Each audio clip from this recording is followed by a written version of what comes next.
Պատրաստում ենք լասանյա երկրորդ անգամ, բայց այս անգամ ուրիշ տարբերակով։ Բարի օր ժողովուրդ ջան։ Այսօրվա լասանյան պատրաստվում է էլեկտրոսալիկի վրա, տապակի մեջ։ Բաղադրիչները՝ լոլիկի սոուս, աղացած միս, սոխ, պարմեզան պանիր, գաուդա պանիր, կանաչի, օրիգանո, տոմատի մածուկ եւ լասանյայի լիստերը։ Լցնում ենք ձիթապտղի յուղ տապակի մեջ եւ տապակում ենք սոխը։ Սոխը տապակվելուց հետո լցնում ենք աղացած միսը։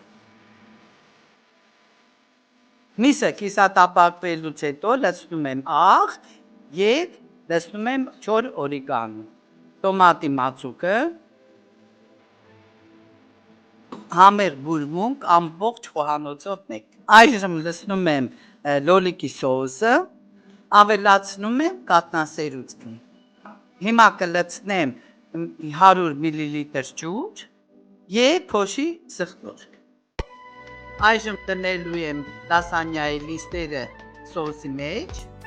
ծածկում եմ կափարիչով, միաժամանակ հետո լցնում եմ պարմեզան պանիրը եւ գաուդա պանիրը։ Պատրաստ լինելուց հետո